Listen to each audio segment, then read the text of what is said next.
చెప్పాలనుకున్నది ఏంటంటే అమ్మగారు కొత్తూరి కోతమ్మ గారు అంటాం మేము. ఆమె గురించి నేను ఎప్పుడు సాక్ష్యం చెప్పడానికి కుదరలేదు, ఈరోజు కుదిరింది. మరి ఆమె కొత్తూరు కోతమ్మ అనేవాళ్ళం మేము. భయంకరమైనటువంటి కరువులో ఆ రోజుల్లో ఒక పూట తింటే ఇంక రెండో పూటకు ఉండేది కాదు, అంత కరువు ప్రాంతం అది వాస్తవంగా.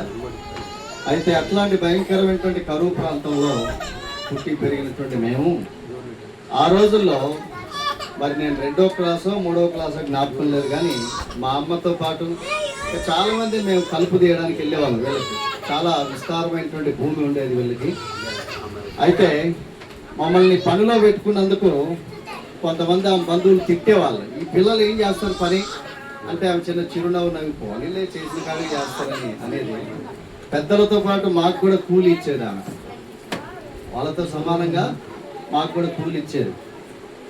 ఆ విధంగా కోటమ్మ గారు మరి ఒక విధంగా మా పోషణకి, మా పేదరికంలో, మా కరువులో మా పోషణకి ఆమె కారణమైందన్నమాట. మరి ప్రతి సంవత్సరం క్రిస్మస్కి మా ఊరికి ఆమె వచ్చేవారు. ఏమిటి మరి పలహారం కూడా వచ్చేటప్పుడు తీసుకొచ్చేవారు. ఆ విధంగా ప్రతి సంవత్సరం వచ్చేవారు.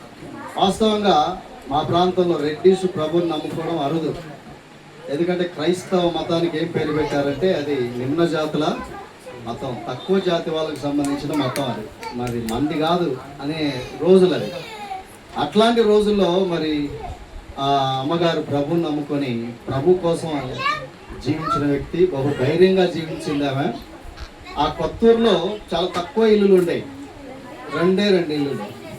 అయినా కూడా ఆమె అంత ధైర్యంగా ఉండేది. ఆవిడ అసలు ఎప్పుడు భయపడటం కానీ అసలు ఏం లేదు. తర్వాత అక్కడి నుంచి మరి గిద్దలూరుకి ప్రతి ఆదివారం ఆ దేవుని సన్నిధికి ఆరాధనకి వెళ్ళేవారంట. కాబట్టి ప్రియులరా, మరి ఆ ఫోటో ఒకసారి సారు స్టేటస్లో పెడితే నేను చూశాను, చాలా సంతోషపడ్డాను. నిజంగా ఆమె బ్లెస్డ్ మదర్. మరి నిజంగా ఒక విధంగా చెప్పాలంటే కోట్లింగారెడ్డి గారికే కాదు, మా అందరికి కూడా తల్లి లాంటిది ఆమె. మమ్మల్ని ఎంతో ప్రేమించినటువంటి వ్యక్తి. మరి ఒక మాట ఆమె గురించి ఏం చెప్పేవారంటే, బొడ్డు ఊడిపోయిన వాళ్ళని కూడా పనిలో పెట్టుకుంటుంది ఈ కోటమ్మ.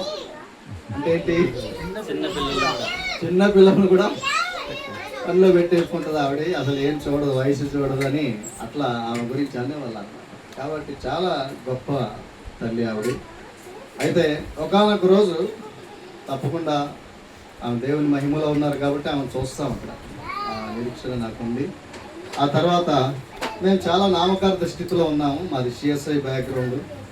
తర్వాత దేవుని కృపను బట్టి తగిన కాలంలో మేము రక్షించబడ్డాం. నేను నా 14వ ఏట రక్షించబడ్డాను. ఆశీర్వదించబడతారని దేవుని వాక్యం ఉంది.